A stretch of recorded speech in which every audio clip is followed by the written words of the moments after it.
Okay, that is us live. And why is there no image there? Okay, let's try full screen. And I guess I'm hitting the wrong monitor. Oh, that's right. I I grabbed Mark B's setup. He's probably got different monitor setup. Oh, wow. All right. Yeah, I can verify that we do have audio. excellent. Now I just got to make sure I get the right screen on here. Yeah, verify audio on YouTube. Okay. Play once. That one. Okay, there we go. Okay. Hey, look at that. Okay. Hey, everybody. Sorry for the futzy issues. We're having audio problems. And it sounds like we have audio now. And yes, I'm using the CoCo Nation template stuff because I hadn't set up one for this event yet. But we're going to start with the first person, which is Rick Ulland. Hey, Rick, say hi. Howdy, folks.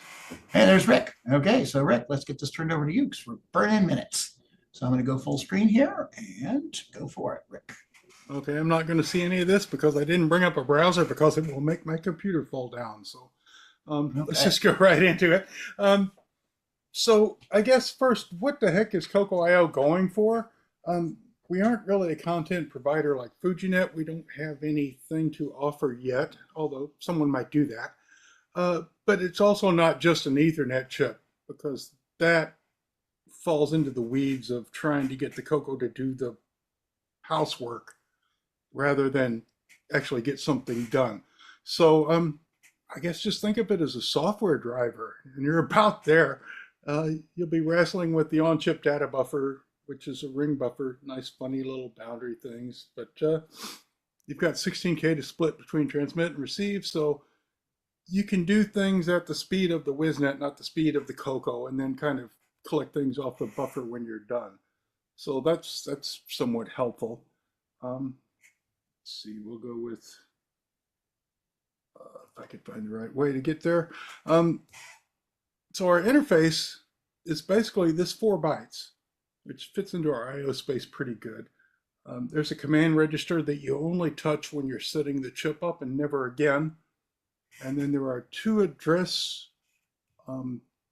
bytes that will write into the chip itself. There's 32K inside that chip, and basically you're pretending like it's a software driver that you deal with.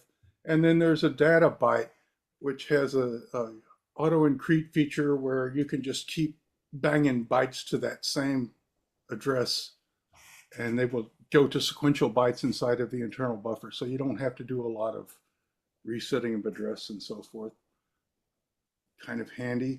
When you go through the WISNet examples, they're all for Apple, so everything's the wrong Endian around, and they keep talking about flip-flopping bytes and so forth. Just straighten everything back out, and it works just fine on a CoCo.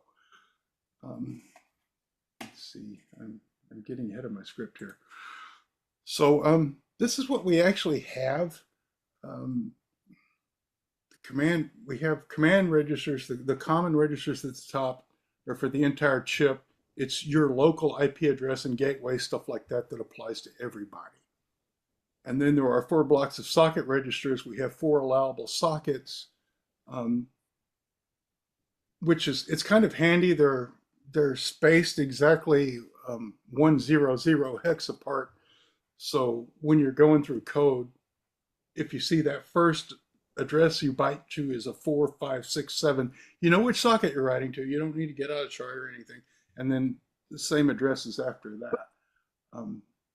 Let's see.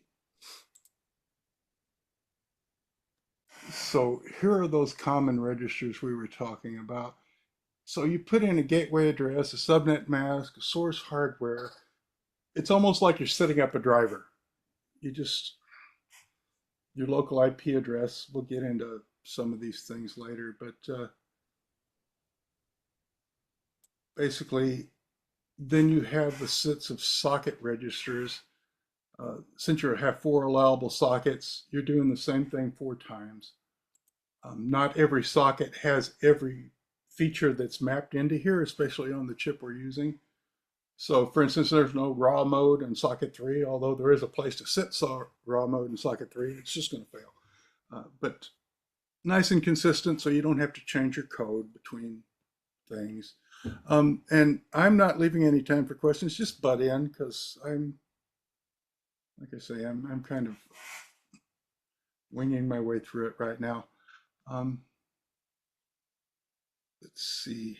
So these data buffers again, we've set up our stuff up here, the socket registers, the common registers. That was our config section. And what we're left with is this 16K of data space. There's AK in, AK out. You can split it 4 ways between the 4 allowable sockets. So that lets us just, the chip will hold our data and send timeouts and wait for us to empty out our little buffer and tell it to proceed again, which is a very handy feature on an old slow machine like CoCo's or Apple II's and the other things that we've been using. So I guess we should just kind of, people wanted to know how to start the chip. So let's do a really simple code example just to get in and try to be less obtuse. And so what we're going to do, basically some CoCo 3 stuff you can ignore if you want to use CoCo 2's, but HTML is basically an ASCII protocol. And to get a web server to talk to you, you send it a 4-line header that MS-DOS ended. So what we've done here is we've taken our 4 lines and we've read them in and thrown character return line feeds at the end of every one. So we've got one string that we can just dump out, and that should wake up a web server. We've set up our 2 data buffers to use for our first socket here. And then we're off to, let's see, where are we off to? Filling in our config chart, and this is a demo. So we're going to ignore everyone else, reset the chip, and just bang right into it. And then we're going to start auto increment, so we don't have to write an address for every byte we write to the chip. We can just sequentially bang FF6B over and over and over until we get to the end of the line. Hey, Rick, Yes. I'll be looking for questions, but you might want to mention that the way this is implemented, your device is mapped into the CoCoIO is mapped into the memory space, IO space, but it only uses 4 bytes. Yeah, that was this guy. Okay. You did mention that. Where Okay. are we? Yeah, we start here. This is all we got, gotcha. folks. Sorry. We have a Multitasking. master command at FF68 or 78, and then we have 2 addresses into the chip at X9, XA, and then we have a data register with auto increment, so we can just keep banging on that data register. So TFM works really good going into here, I would expect. I'm not man to write it, but I would expect that works really well. So if you're going to set 1 byte in the configuration, say the ping timeout or something, there's a data byte D that you want to put at address A. How do you use those 4 registers to do it? Oh man, you're going to make me think. I'm ill, man. So we have the master command register, which sets the chip the way you want to go, and then from now on, let's just go through the code. Yeah, that's pretty. Oh, okay. Yeah, you go ahead then. Sure. That'll probably cover us. Now where are we at? So anyway, into our config chart, we reset the chip and we set auto increment in indirect addressing mode because that sets our 4 bytes, which is the only physical interface we have on this chip. And then we basically run through that config ladder here, just poking everything. The first part of it, we have to set everything, so we just kind of stream it all out. But then we get into skipping amongst the remote config. We're leaving most of it default, so you'll notice we're setting the address now every time to where we're writing into the config register on the chip itself. Once we set that master mode, we're kind of done there. We're going to run in this mode the rest of this example anyway, so I'm going to keep it to what I understand and stay there. Let's see. I should have ran through this before I ran through this. So anyway, we're setting up an individual socket. So here I'm telling you that it's the 4, 5, 6, 7 will be the 4 sockets that you have. So it's pretty easy to go through the code and keep straight what you're poking into, just because of the starting address isn't even 256 bytes apart. Yeah, so that line 1310 actually is like an answer to the question I was asking. First, you poke the high address at 69, and then you poke the low address at 6A, and then you poke the data at 6B. Which And incidentally is our way around, unlike a lot of the Apple docs you'll read that say, oh no, you've got to flip things around and think differently. And it's kind of funny actually, but this is things straightforward. That's only because the WizNet is big Endian, and so is the CoCo. And the Apple Right, isn't. right. So half the code is all gyrations. well, yeah, and all the sample code you'll ever read is written for the Apple. So just, keep it in mind. They've been doing it since 2015, so it's well established. Lots of examples. Exactly right. In any case, so the first thing we're going to do as a local command is try to open the transmit buffer, and that should just work. So we don't need a loop or anything. It either works or it didn't. So, and then we try to start a remote. And I think I've got a bug here where I'm actually opening the socket again when I shouldn't be. But in any case, it worked for the example, so it's still living there after all these years. Let's see, where are we at now? So if we do have a good connection, then it's time to fill our write buffer. I'm having trouble reading my script and following the code at the same time, so I guess I've got a one-track brain here. Let's see. So let's go to next step. Pointer math, and here I'm really lost. Henry can probably tell me how I've screwed this up in many different ways. But it's a ring buffer, so you have to figure out your start address, your end address, roll back around to the start again if you roll past the end of it, which the first time through, it's simple. It's going to be 0. So my little DECB example worked fine. Let's see. So anyway, I wouldn't trust my math at all, but this is the kind of thing you have to do. They provide you pointers to the start and end of the buffers, but the chip doesn't itself manage that. You have to track those pointers and okay, it's time to start back at the beginning again. And I've not done any of this because all of my code blows up at the end of the first load, I'll be honest, because I'm more into hardware. Anyway, so we've sent our request to the web server, and we're simply waiting for a reply. We're going to make one critical assumption because this is at basic speed. We're going to assume that if there's any data in the buffer, it's full. It's 1,500 bytes or so, but that's running far ahead of us. So we're just going to assume that data's there, it's full. We do some math to determine if it's all in one block or split in the middle, but I'm sure I'm not doing that right because I've never got it to, work properly. But again, this was my proof of concept, so I'm really working this up, ain't I? Yeah. Anyway, My experience with this kind of code is either it works right or it doesn't work. And so, right, and this you know works when right, you got it so right.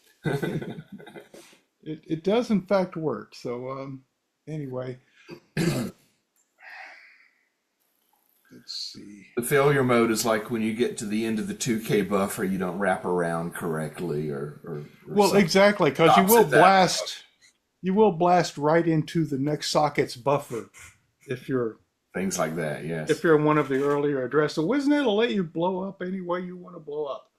Hey, it gives you freedom. If I remember right, if you allocate the whole 8K, it'll automatically wrap back. So if you only have a single task, you can just grab the whole thing. It should be. Well, yeah, easy. and there's other tricks that you can play, in that you can use the buffer for storage. Like you could dump a whole game map onto the CoCoIO, but only use little bits and pieces of it. So you don't have to use CoCo processing to move the 8K. You just use it to pick and choose amongst it. Anyway, I had a demo, but I blew it up, so I'm not going to show DECB loading CoCo, but it has happened. And I'll try to fix that. I also got GitHub links, so you can try to blow it up yourself.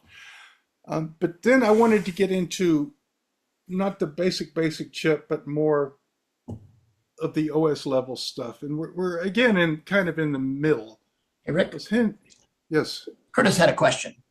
Yeah, he said data register is single 8-bit value mapped into IO space. Yeah.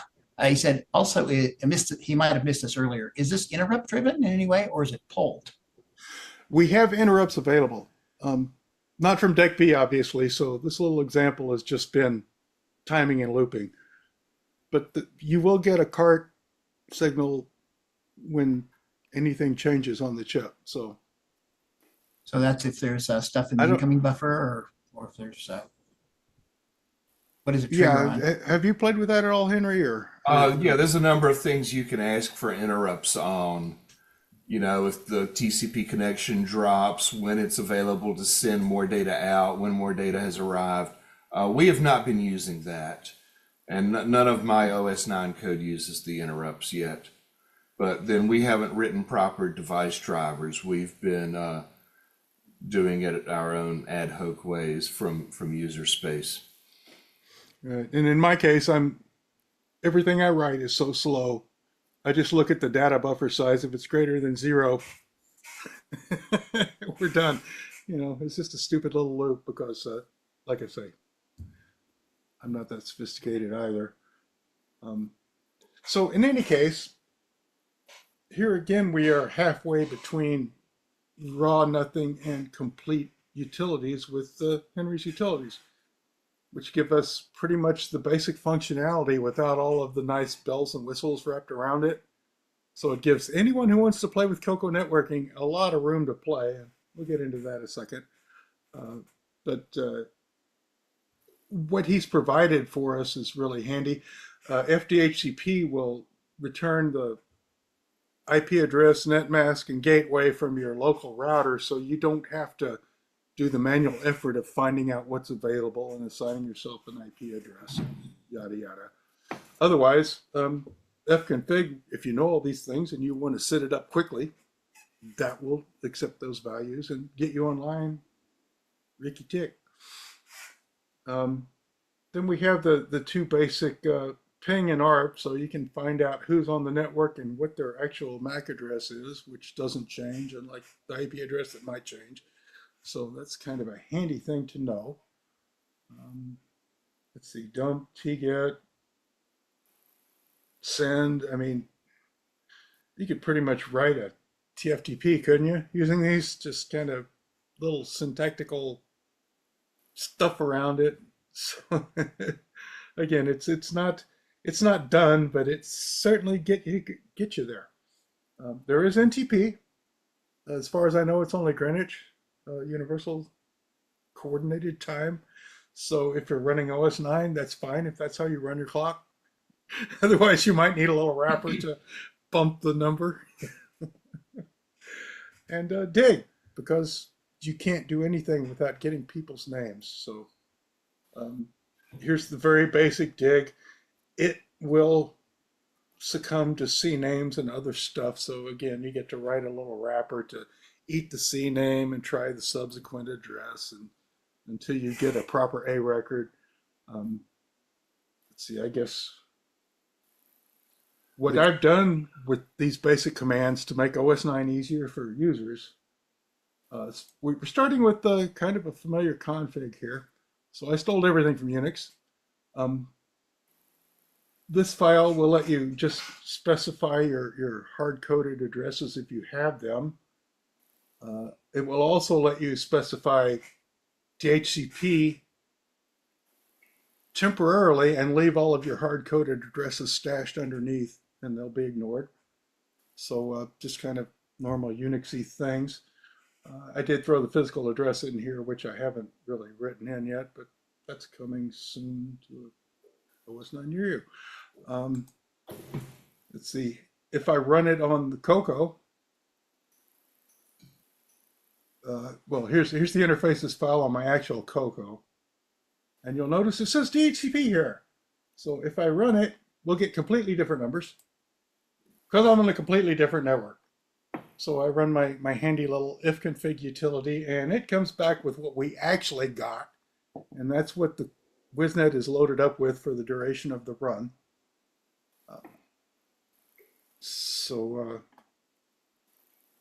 Let's see.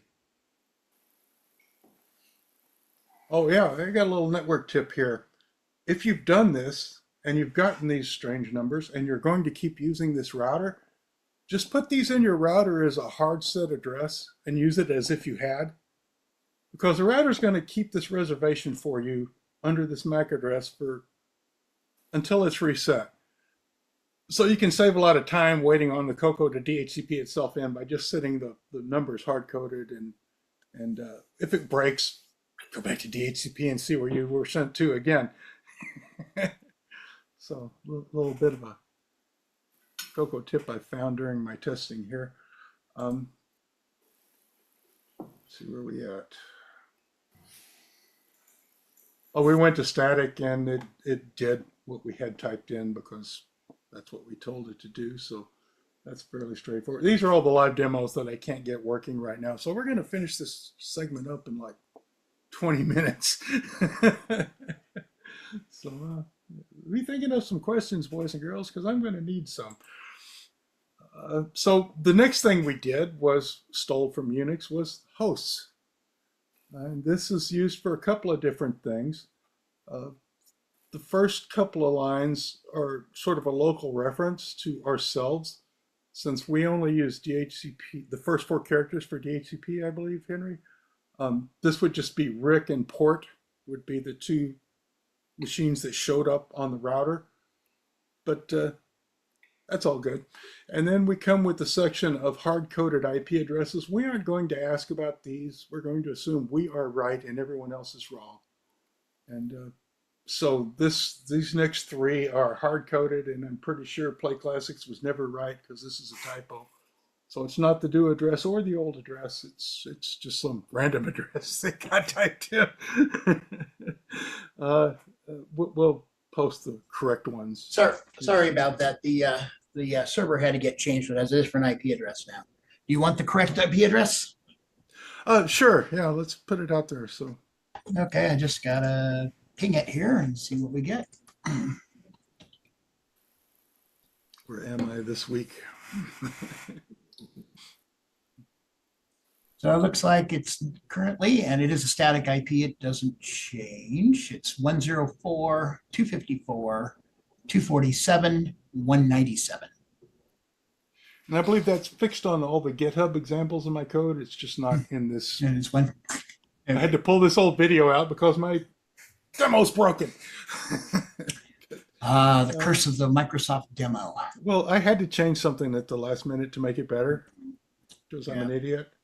So anyway, I did that. So you have your self-referential lines here. You have your hard-coded addresses. And then I've stolen a bit, and I'm making a DNS cache right in the host file because why create another file?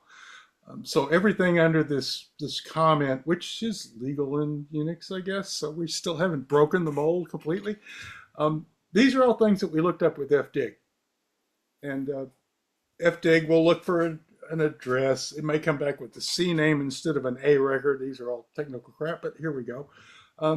If you get that C name, then you look up that address. And if you chase it far enough, you will probably end up with an actual A record that we can write here. So next time we look up Google, we won't go through the 17 steps to find its current address. We'll use this till it breaks. And once it finally breaks, we'll delete it and do a proper search again and write a new cache entry. So that's my master plan for OS 9. I actually have, let's see, examples of this, I think, here. So yeah, we might, and I'm going to try to go through it because my script probably doesn't match the slides anymore. So if it sounds really stupid, just yell at me. So where am I? 40, 40, 40. So what we're going to do is start a read loop and what am I doing? Oh, okay. So first we've got to go through the interfaces file and find our interfaces and set them up. We're just parsing that. Then we have to jump to hosts and get our local name and short host name.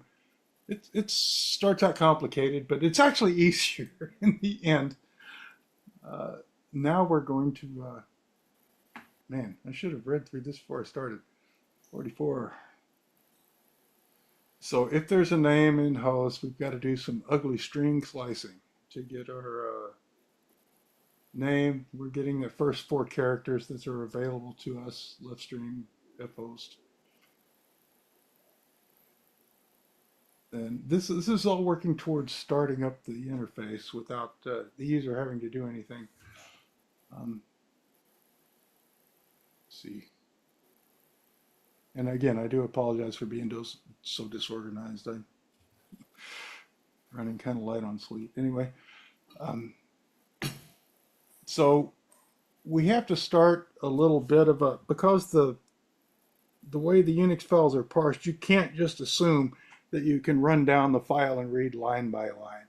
You sort of have to recursively go through it and pick out data that may come at you in random order. So that's kind of what we're doing here. We do a loop. We start looking for items in the loop. If we find them, we assign them in whatever random order they might come up. And continue doing that until we get to the end of the stanza that we're working in, which is white space separated. And, you know, we're trying to emulate an actual Unix parser without spending a whole lot of time and money. And so this is how we're doing it. You just go through, and this stuff might be in random order. You might have more than one interface, so you have to account for, you know, going through it several times. And so, yeah, if we do run into the start of a second interface, then we're done. You can assume that, yeah, your random order doesn't go beyond that. So now we've loaded, we've set all the variables from our hosts and interfaces, so we have enough to set up the CoCo, and we can just ask Henry to do it for us. So here we're either sitting in fconfig or fdhcp, depending on what we got out of the interfaces file and what we parsed out of that. And so again, we kind of transparently got there, or we blew up. Let's see. I think, is DHCP always still in debug now? I believe it. I wasn't aware of that. I don't know. It may be. In any case, I don't know how to turn it off, so I just kind of eat the debug stuff. I don't know how to get data back from an external program once I've called it with the shell command. How do you get it back into BASIC? So I made a temporary file. That way I can just read my temporary file, and I know that works. That's not a big error. A lot of people do that. I'm sure there's a way to, I think there's a way to do it, but once you've called a shell, I can't get it back upstream into BASIC 09 again. So anyway, that's what we've done. We've written a temporary file that sits there. And then we have to, one last file. We need a third config file that I stole from Linux, which is resolv.conf, which lists your name servers. So I guess here's Google and Cloudflare. And we do define end dots. If there's at least one dot, it's a full domain name that you're asking for. So google.com is a complete domain. And you don't, yeah. Anyway, it's that's the only option we have there for resolv.conf. But that completes our stealing from Unix for the moment until something else comes along. So anyway, those 3 config files, if you know how to edit Linux or Unix, you know how to edit them. It's the same. You don't need to find a CoCo doc. It's the same old stuff. That was my thrust anyway. So now where are we at? We are moving on to, actually doing the DNS name server tricks. If we do need to look up a name, then we again do a data file, write a temporary file, copy it back, remove the name that we had to replace, put in the new name. Just pretty simple file mangling there, so not much to talk about other than it again keeps your host file current as you move along. This is all on GitHub, so if you really want to follow it better than I'm mangling this explanation now, that would probably be the way to go. Let's see. Then, what else have we done?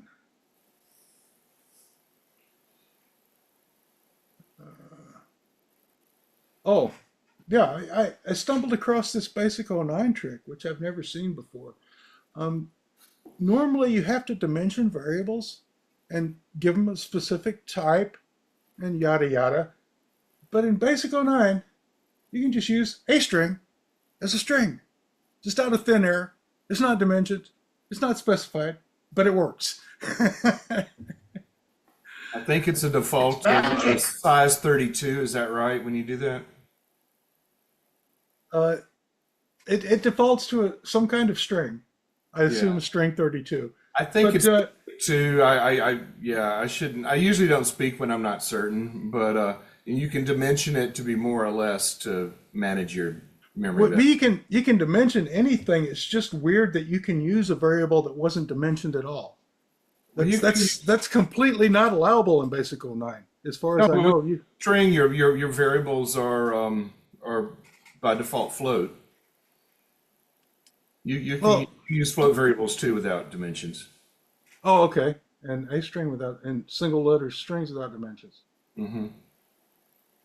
Okay, because I guess using Basic 09, my emphasis has always been on its sort of database capabilities, so complex data types and, addresses, 15 different strings that I can put as one item under a disk file and so forth. So I never really knew you could do that.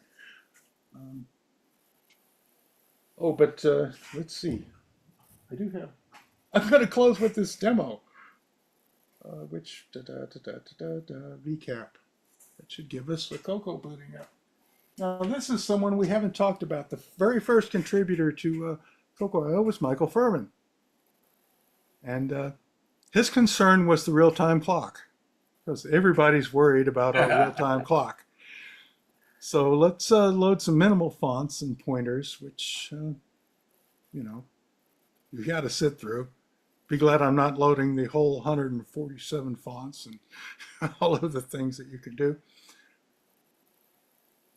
5, 4, 3, 2.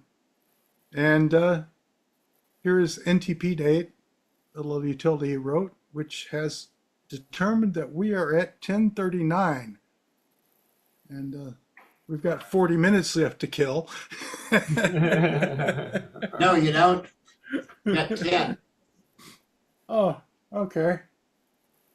Well, in any case, things are still working. I wish I hadn't tried to fix my www demo because it's exploded and I can't get the web browser working right now. I'm sure I have videos of it, but they're useless. So, anything we can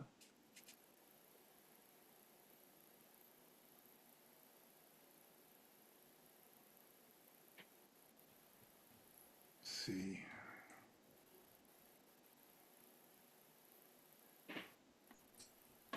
One moment. Curtis says, yeah, undeclared variables become reals if they're numbers and 32-byte strings if they're strings.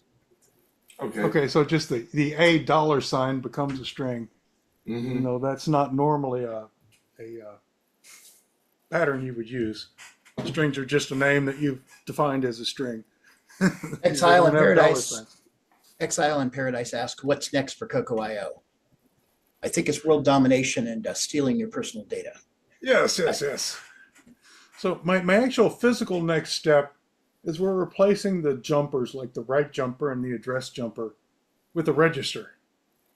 So you just write to the register, set your mode, set your address, kind of like a more modern interface card. The jumpers are just too futzy. This is on the CoCoIO R, which got the ROM on it. Oh yeah, with with everything going forward, we'll go with the ROM.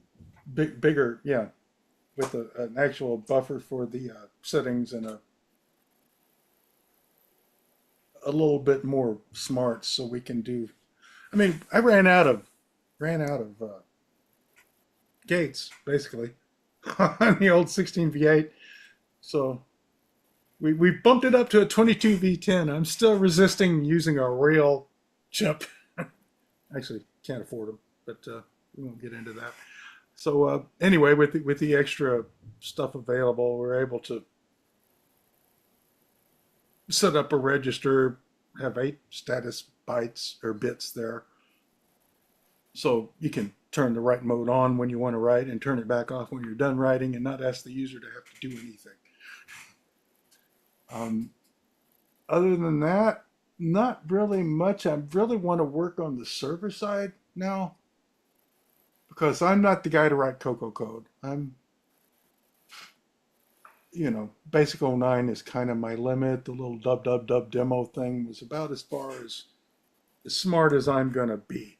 So I'm looking forward now to the server side, which I'm more familiar with. I did, a lot of Apache and Nginx stuff, so I can probably come up with things for the CoCoIO to talk to now.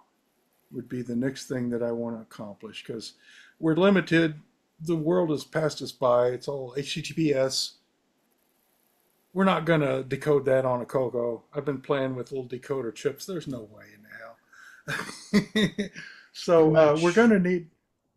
So what we're going to need is a proxy server. We're going to need some place that the CoCoIO can log into that will get all of those secure sites, desecure them, and pass them on to known CoCo addresses. And that way we can do stuff without the user having to mount some local server on a local PC and yada yada. I want to keep this. You need the ROM pack card and hook up to your cable router, which Henry's done a lot about with the whole boot ROM and the ASCII, which if you'd like to say a few words about that, I would love to hear it because that's a beautiful project and not enough people are using it. Are you capable of booting one up right now? Can you plug a CoCoIO? Sure. Let me give it a whirl. I'm sure we can get this one going. If you can excuse me for 1 second here, I will be right back. Okay. I've got while he's gone, I've got a slightly different answer to your question, Mark. What I would like to see is real-time networked games. I brought one to CoCoFest last May. It was using UDP broadcast with fairly small packets. I think like 24 bytes once a second sent out to the other players. And we were playing a live space war game with 4 spaceships on everybody's screen shooting bullets at each other. And since that was using UDP broadcast, it'd be nice if it had a switch so that it could use either UDP through a reflector on the internet, and then you don't have to be on the same LAN, or it could use a TCP reflector on the internet to get the packets distributed to everyone. And I had to cringe about a month ago when Nick Marentis said, what's the best way to write networked games for the CoCo? Is there an easy API or something yet? And my last 2 months, maybe 3 months, have been very unproductive as far as CoCo wise, just because of personal things, interfering with my CoCo life. So we're not there right now. But I really want to, by May, or even a month from now, have an answer for him. And it'd be great if it had adapters for Rick's card. It'd be great if it had adapters to use the FujiNet. And I've even got another networking project that I'm secretly working on right now, but I'm hoping to have a network card for really cheap, like $20 or something. Cool. We got a CoCo Nick also that Jim. And the CoCo Nick, yeah. So I think if you looked at my Space War networked game, you could like draw a circle around a couple of functions and say that's not a bad API right there. You could write a lot of games using just that. So that's my answer to your question. All right, now he's running. That's the boot ROM I wrote called ASCII, and it found the WizNet chip. It's doing DHCP. It found a server, and it's got an address, and now it's dialing into a server that I run on the internet. Oh my gosh, I hope it's up.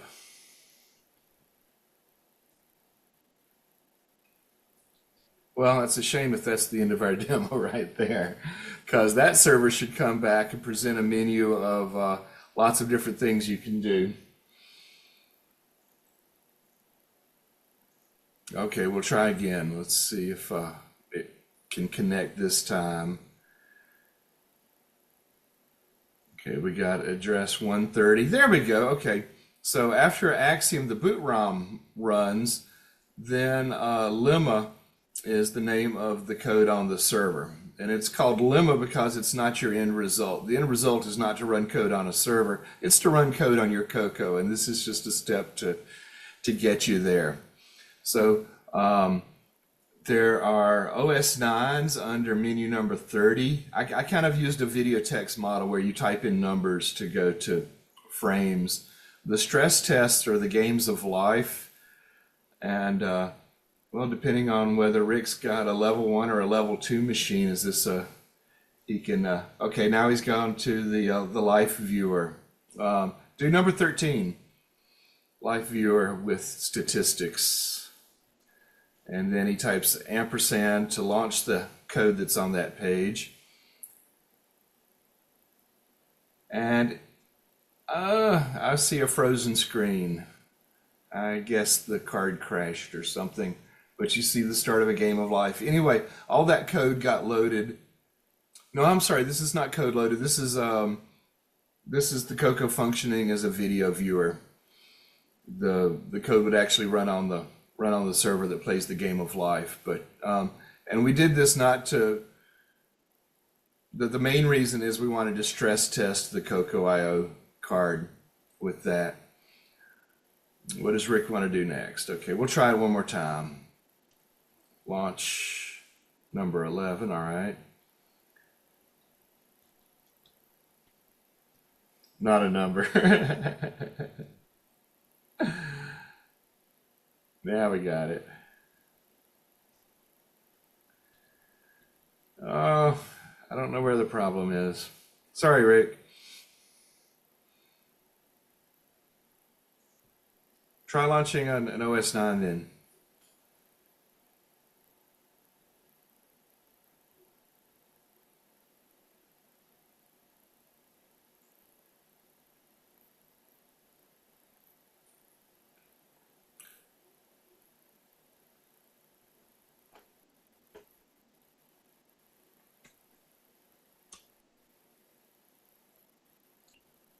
So Joel Eby, I think it is, said he's had good luck with an HTTPS proxy called Web1 for accessing modern websites using vintage browsers. So it sounds like there's people already working on proxies. That's good. Okay, that's good. Yeah. All right, let's make one more attempt. This time do menu 35, Rick. And let's, because this is something I did not have running at CoCoFest last year, which is to get into HDB DOS. Try 35. Okay, 351.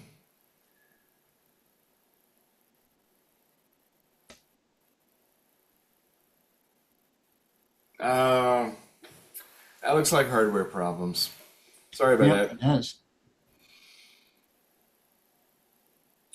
So the this one that we just attempted, what it should have done is it should have displayed the big disk tree that comes with the SD card for HDB-DOS. Was a huge tree full of basic programs and other things. Let you navigate through that tree, mount the drives, run a program. You can run the address program in there and save your address book out to a file on that's based on the internet, and then go open it and read it later. So that's how far I got with that. Oh, I've been muted this whole time. Well, that's helpful. Yeah, sorry. No, I muted myself. Let me grab a different one. I just grabbed this one off the workbench, and it's probably broken. Tried. We're down to 3-4 minutes, Rick, so Okay. you'll have more time at CoCoFest. Everybody show up. That's May right. 2nd and 3rd. Yeah. We'll run Space Wars again.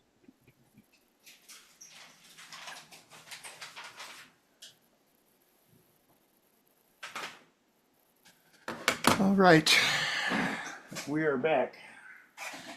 Very different. Oh, I don't even have the thing on. Perfect. Probably a good thing.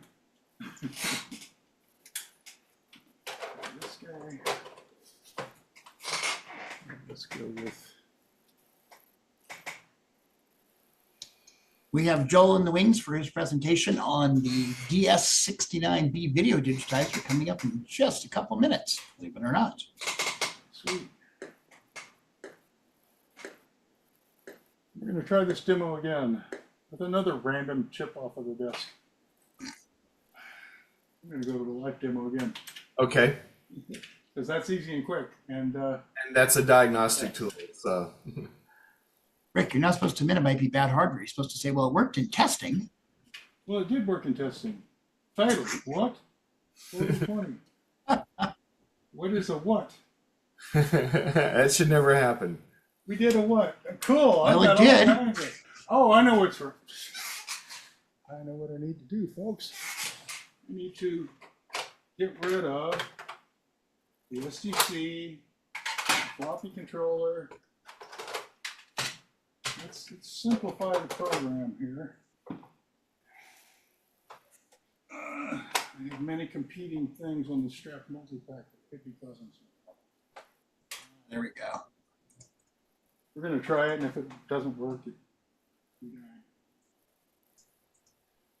Oh no, thing's not even powered. There, I should turn on my camera and share my pain with you. Here we are, trying to get this thing working. You go ahead. Multi-pack on, CoCo on. Nothing. Okay, well, luckily we have 69 digitizers in our future. Huh. Nice concept.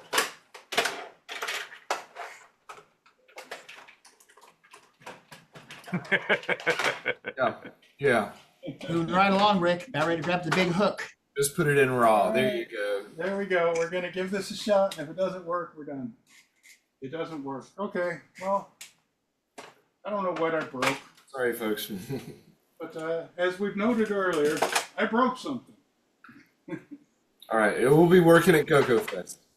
We will have Indeed. multiple CoCoIOs there. I have one as well. So Yeah, there'll be good. lots of hardware to bring and show off.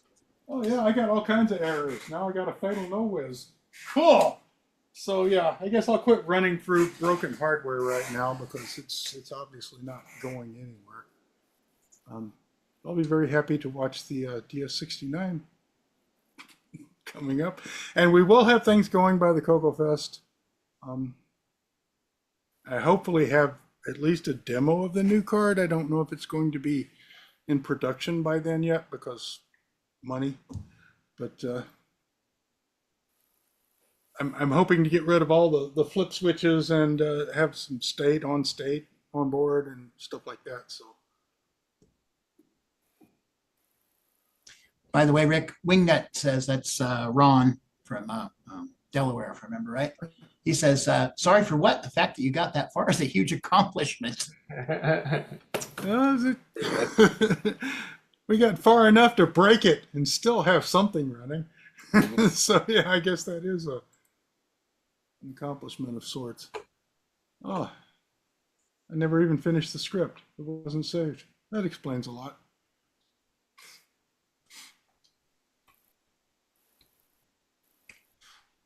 So anyway, project's not dead. Chips are still available. We've moved up to a newer firmware thing, so that's no longer a problem. And Okay, well, I'm going to call this segment a wrap. Thank you, Rick and Henry, for being on. We'll have Henry on later today, where he demos his good stuff. cool new 6809 or 6309 system with Nitrous 9, hopefully. But in the meantime, we have Joel here in the wings to bring up his digitizer. So I am going to, yeah, I think I'd like to stop the recording in the stream, so these are all individuals. So we're going to sign off, but we'll be right back momentarily.